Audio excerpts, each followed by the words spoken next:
बिहार के एक छोटे से गांव में, जहां खेतों की हरी भरी फसलें लहराती थी और गंगा की हवा में मिट्टी की खुशबू घुली रहती थी, वह राहुल नाम का एक गरीब लेकिन बेहद ईमानदार आदमी रहता था। गांव के एक कोने में उसका छोटा सा कच्चा घर था। राहुल के पास पैसा तो बहुत कम था, मगर हौसला और मेहनत की कोई कमी नहीं थी। वो रोज सुबह उठकर धीरू सेठ के यहाँ काम करने जाता था। धीरू सेठ गांव के बड़े जमींदार और व्यापारी थे, जिनके पास कई खेत और दुकानें थीं। राहुल जितना भी काम करता, उसे पूरे दिल लगाकर करता, कभी देर नहीं करता, कभी बहाना नहीं बनाता। एक शाम राहुल अपना काम पूरा करके सेठ जी के पास पहुंचा। उसने सेठ जी से हाथ जोड़कर कहा, सेठ जी, मैंने आज का सारा काम पूरा कर दिया है। खेत में पानी चढ़ा दिया, अनाज के बोरे लाद दिए और गौशाला भी साफ कर दी। अब मुझे मेरा महीने का मजदूरी का पैसा दे दीजिए, परिवार का खर्चा चलाना है। धीरू सेठ ने उसे घूर कर देखा और तीखे स्वर में बोला, अरे राहुल, एक तो काम सही समय पर करते नहीं हो, ऊपर से पगार मांगने तो समय से आ जाते हो। कल मैंने तुम्हें प्रधान के घर अनाज पहुंचाने को कहा था, वो काम भी तुमने ढंग से नहीं किया। बोरे सही से नहीं बंधे थे, कुछ अनाज गिर गया। तुम्हारा जितना भी पैसा बनता है उसका आधा ही मिलेगा, बाकी कल का बचा काम पूरा करके ले जाना। राहुल ने विनम्रता से जवाब दिया, सेठ जी, प्रधान जी के घर अनाज पहुंचाने में मैंने पूरी मेहनत की थी। बारिश हो रही थी, इसलिए बोरे थोड़े ढीले हो गए होंगे, लेकिन सारा अनाज सही सलामत पहुंच गया था। मैंने कोई कमी नहीं छोड़ी। पूरा महीना मैंने बिना रुके काम किया है। आधे पैसे से घर कैसे चलेगा? वाह वाह, जवान लड़ाने को कह दो बस। तुम जैसे काम चोरों को तो यही सजा मिलनी चाहिए। ये लो आधे पैसे और कल से मेरे यहाँ काम पर मत आना। मैं तुम्हें काम से निकाल रहा हूँ, अब यहाँ आने की जरूरत नहीं है। राहुल उदास मन से पैसे लेकर अपने घर लौट आया। उसके चेहरे पर थकान और निराशा साफ दिख रही थी। घर पहुंचते ही उसकी पत्नी भावना ने उसे देखा और चिंतित स्वर में पूछा, क्या हुआ जी? आज तो आप थके होने के साथ उदास भी लग रहे हो। बताइए, क्या हुआ आपको? सेठ जी ने कुछ कहा क्या?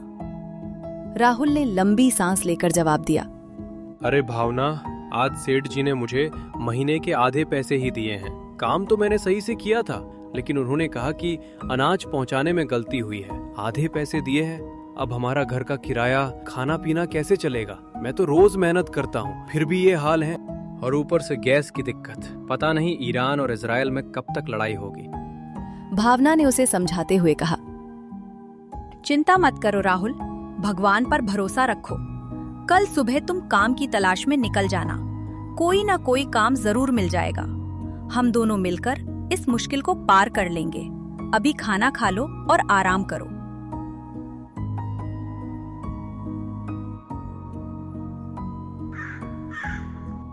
अगली सुबह राहुल काम की तलाश में गांव की सड़क पर निकल पड़ा।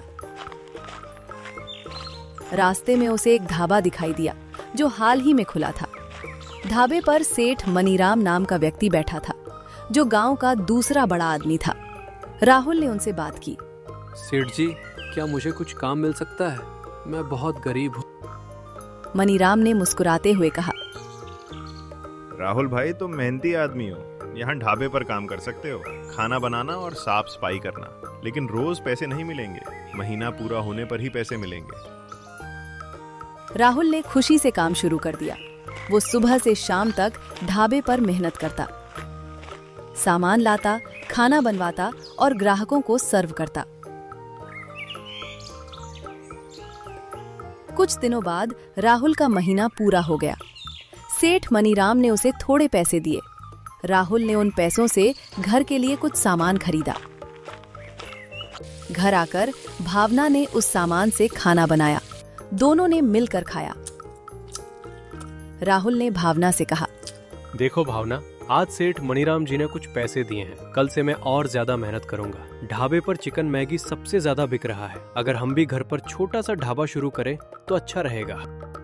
भावना ने सहमति जताते हुए जवाब दिया, हाँ राहुल, तुम ठीक कह रहे हो। मैं घर संभाल लूंगी। तुम बाजार से सामान लाते रहना। हम दोनों मिलकर गर्मा गर्म खाना बनाएंगे और ढाबा चलाएंगे।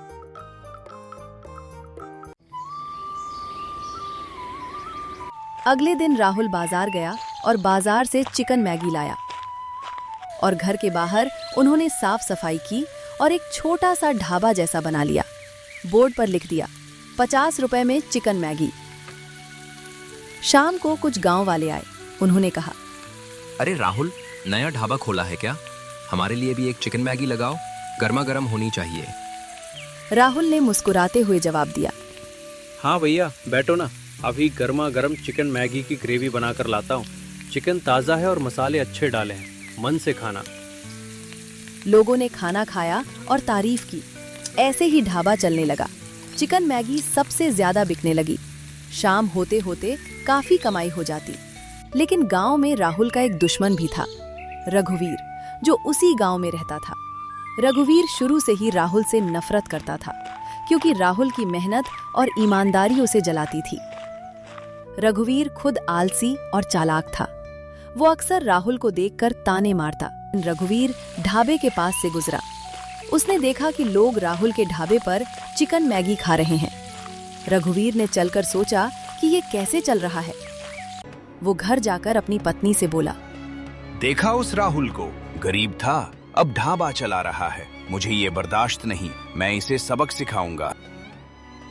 राहुल की कमाई बढ़ने लगी तो रघुवीर ने सेठ मनीराम से मिलकर साजिश रची। उन्होंने फैसला किया कि राहुल को परेशान किया जाए।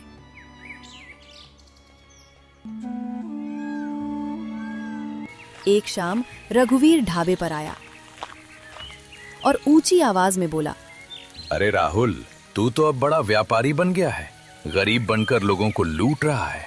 चिकन मैगी में कुछ मिलाया है तूने?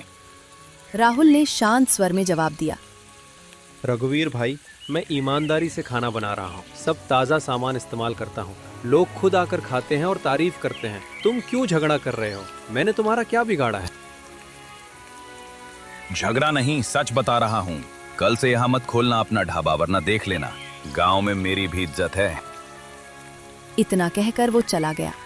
राहुल उदास हो गया, लेकिन भावना ने उसे हौसला दिया। दूसरे दिन सुबह रघुवीर ने जमींदार के आदमी तपन को भेजा। तपन राहुल के घर आया और धमकाते हुए बोला, जमींदार साहब ने कहा है कि तुमने पुराना उधार नहीं चुकाया है, अब तुम्हारा घर जब्त कर लिया जाएगा। राहुल ने घबराकर कहा, लेकिन मैंने तो उधार चुकाने की कोशिश की थी, पैसे जुटा रहा हूँ, थोड़ा समय दीजिए। समय खत्म हो गया, या तो पैसे दो या घर खाली करो। जमींदार साहब की बात कोई टाल नहीं सकता।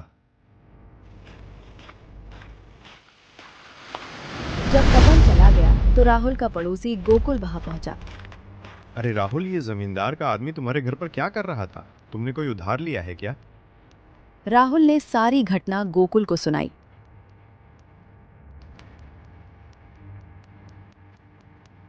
गोकुल ने सुनकर कहा, अरे इस तरह परेशान मत हो, कोई ना कोई हल जरूर मिल जाएगा। लेकिन पहले बता, जमींदार को कितने पैसे देने हैं? 5,000 रुपये देने हैं गोकुल भाई। राशन के लिए लिया था, लेकिन चुका नहीं पाया। गरीबी की वजह से कोई उधार भी नहीं दे रहा। गोकुल ने मुस्कुराते हुए कहा, अरे कोई बात नहीं राहुल भाई, मेरे पास कुछ पैसे हैं, मैं तुम्हें दे देता हूँ, वरना इतने पैसे के चक्कर में तुम्हारा घर चला जाएगा। रघुवीर और ठेकेदार लोगों की मजबूरी का फायदा उठाते हैं। राहुल ने गोकुल से पैसे लेकर जमींदार का उधार चुका दिया। घर लौटकर उसने भावना को सारी बात बताई। भावना ने राहुल के कंधे पर हाथ रखकर कहा, देखा राहुल, अच्छे लोगों की मदद से मुश्किलें आसान हो जाती हैं। अब हम अपना छोटा सा ढाबा और अच्छे से चलाएंगे। तुम चिंता मत करो, मैं घर संभालूंगी और खाना बनाने में तुम्हारी मदद करूंगी। राहुल ने मुस्कुराते हुए जवाब दिया, तुम सही कहती हो भावना, गोकुल भाई ने बड़ी मदद की। अब मैं रोज सुबह बाजार जाकर ताज़ा चिकन मैगी लाऊंगा, ढाबे पर चिकन मैगी बनाऊंगा, सबसे ज्यादा बिक रही है। गांव वाले रोज पूछते हैं कि कब खुलता है। हम दोनों मिलकर इसे और बेहतर बनाएंगे। अगले कुछ दिनों में राहुल और भावना का ढाबा गांव में चर्चा का विषय बन गया। सुबह से शाम तक लोग आते और गर्मा गर्म खाना खाकर तारीफ करते। एक दिन शाम को कई युवा लड़के आए। उन्होंने कहा, राहुल भाई, आज तो स्पेशल चिकन मैगी बनाओ, हम सब दोस्त मिलकर खाएंगे। तुम्हारा चिकन मैगी बहुत स्वादिष्ट होता है। राहुल ने खुशी से जवाब दिया। ठीक है भैया, बैठो। मैं अभी चिकन मैगी गर्मा गर्म बनाता हूँ। मसाले मैं खुद पीसता हूँ, इसलिए स्वाद अलग ही आता है। लड़कों ने खाना खाया और बोले, वाह राहुल भाई, सच में कमाल है। इतने कम पैसे में इतना अच्छा खाना कहीं नहीं मिलता। हम कल फिर आएंगे और अपने और दोस्तों को भी लेकर आएंगे। राहुल की कमाई धीरे धीरे बढ़ने लगी। वो अब परिवार का खर्चा आसानी से चला रहा था। लेकिन रघुवीर ये सब देखकर जल रहा था। एक दिन रघुवीर ने अपने दोस्तों से कहा, देखो उस राहुल को, पहले धीरू सेठ के यहाँ मजदूरी करता था, अब ढाबा चला रहा है। मुझे ये बर्दाश्त नहीं हो रहा। मैं इसे सबक सिखाऊंगा। एक शाम रघुवीर ढाबे पर पहुंचा। उस समय कुछ लोग खाना खा रहे थे। रघु ने ऊंची आवाज में कहा, अरे राहुल, तू तो अब बड़ा सेठ बन गया है। गरीब बनकर लोगों को लूट रहा है क्या? तूने चिकन मैगी में कुछ मिलाया है। लोग बीमार पड़ जाएंगे तो तुझे जेल हो जाएगी। रघुवीर भाई, मैं ईमानदारी से काम करता हूँ। सारा सामान ताज़ा लाता हूँ और साफ सफाई से बनाता हूँ। लोग खुद आकर खाते हैं और संतुष्ट होकर जाते हैं। तुम क्यों झूठी बातें फैला रहे हो? मैंने तुम्हारा क्या बिगाड़ा है कि तुम रोज परेशान करते हो? अगर तू नहीं माना तो मैं प्रधान जी और पुलिस में तेरी शिकायत कर दूंगा कि तू मिलावटी खाना बेचता है। राहुल उदास हो गया, लेकिन उसने हिम्मत नहीं हारी। घर जाकर उसने भावना को सारी बात बताई। भावना ने कहा, राहुल, ऐसे लोगों की बातों में मत आओ। हम सच्चाई से काम कर रहे हैं। भगवान हमारी रक्षा करेंगे। अगले दिन गांव में अचानक एक अजीब सी बीमारी फैलने लगी। कई लोग पेट दर्द, उल्टी और दस्त की शिकायत लेकर आए। लोग कहने लगे कि शायद किसी ढाबे का खाना खाकर ये हुआ है। रघुवीर ने इस मौके का फायदा उठाया और गांव में अफवाह फैला दी कि राहुल के ढाबे की चिकन मैगी खाकर लोग बीमार पड़े हैं। राहुल परेशान हो गया। उसने भावना से कहा, देखो भावना, रघुवीर ने अफवाह फैला दी है। अब लोग हमारे ढाबे पर नहीं आ रहे। कमाई भी बंद हो गई है। मैं क्या करूं? राहुल, हमें कुछ नया करना होगा। गांव में लोग बीमार हैं। अगर हम कोई ऐसी चीज बनाएं जो बीमारी में मदद करे तो लोग फिर आएंगे। तुम बाजार जाकर फिटकरी ले आओ। मैंने अपनी माँ से सुना है कि फिटकरी पानी में घोरकर पीने से पेट की समस्या ठीक होती है। राहुल ने भावना की बात मानी और बाजार से फिटकरी लाया। भावना ने फिटकरी को पानी में घोलकर एक विशेष प्रकार का शरबत बनाया। उन्होंने ढाबे पर बोर्ड लगाया, बीमारी में राहत के लिए फिटकरी का विशेष शरबत, मात्र 10 रुपए। पहले तो लोग हिचकिचाए, लेकिन कुछ बीमार लोग आए और शरबत पीकर देखा। 1 घंटे बाद उनमें आराम महसूस हुआ। धीरे धीरे खबर गांव भर में फैल गई। लोग कहने लगे, राहुल के यहाँ का फिटकरी शरबत कमाल का है। पेट दर्द और दस्त में तुरंत राहत मिल रही है। राहुल और भावना रोजाना फिटकरी का शरबत बनाने लगे। साथ में उन्होंने साफ सुथरा खाना भी जारी रखा। अब ढाबे पर 2 चीजें चल रही थीं, चिकन मैगी और फिटकरी शरबत। लोग दूर दूर से आने लगे। रघुवीर ये देखकर और ज्यादा जल गया। उसने फिर साजिश रची और जमींदार के आदमी तपन को भेजा। तपन ढाबे पर आया और धमकाते हुए बोला, राहुल, अब तुम्हारा ये ढाबा भी बंद करो। जमींदार साहब कहते हैं कि तुम गांव में अफवाह फैला रहे हो और फिटकरी बेचकर लोगों को धोखा दे रहे हो। राहुल ने साहस के साथ जवाब दिया, तपन भाई, मैं किसी को धोखा नहीं दे रहा। लोग खुद पीकर आराम महसूस कर रहे हैं। फिटकरी प्राकृतिक चीज है और पुराने समय से इस्तेमाल होती आई है। अगर आप चाहे तो खुद पीकर देख लीजिए। तपन ने गुस्से में कहा, तुम्हारी हिम्मत बढ़ गई है। जमींदार साहब से पंगा ले रहे हो। कल तक ये ढाबा यहाँ से हटा दो, वरना हम जबरदस्ती बंद करवाएंगे। राहुल फिर उदास हो गया।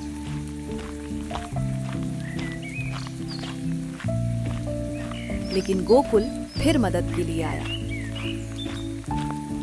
गोकुल ने कहा, राहुल भाई, चिंता मत करो, मैं प्रधान जी से बात करूंगा। तुम्हारा फिटकरी शरबत सच में काम कर रहा है। गांव के लोग तुम्हारे पक्ष में हैं। प्रधान जी ने राहुल को बुलाया और कहा, राहुल, तुमने अच्छा काम किया है। गांव में बीमारी फैली थी और तुमने फिटकरी से मदद की। अब हम रघुवीर और मनीराम सेठ को समझाएंगे कि वे तुम्हें परेशान न करें। राहुल ने प्रधान जी को धन्यवाद दिया। अब उसका ढाबा और ज्यादा लोकप्रिय हो गया। लोग फिटकरी शरबत के साथ चिकन मैगी भी खाने लगे। राहुल की आर्थिक स्थिति सुधरने लगी, लेकिन रघुवीर हार मानने वाला नहीं था। उसने एक नई साजिश रची। वो रात में छिपकर राहुल के ढाबे के पास गया और फिटकरी के डिब्बे में कुछ गंदा मिलाने की कोशिश करने लगा। तभी गोकुल ने उसे देख लिया। अरे रघुवीर, क्या कर रहा है तू? राहुल की मेहनत खराब करने आया है। रघुवीर घबरा गया और भागने लगा। गोकुल ने गांव वालों को बुलाया। सब ने रघुवीर को पकड़ लिया। रघु ने रोते हुए माफी मांगी। मैंने जलन में ये सब किया। राहुल की मेहनत देखकर मुझे बुरा लगता था। अब मैं कभी ऐसा नहीं करूंगा। राहुल ने रघुवीर को माफ कर दिया और कहा, रघुवीर भाई, नफरत से कुछ नहीं मिलता, मेहनत और ईमानदारी से सब कुछ मिल जाता है। अब तुम भी अच्छा काम करो। निष्कर्ष, जीवन में सच्चाई और ईमानदारी का रास्ता कठिन जरूर होता है, लेकिन यही रास्ता हमें सही पहचान और सम्मान दिलाता है। इसलिए हालात जैसे भी हों, सही बात का साथ कभी नहीं छोड़ना चाहिए।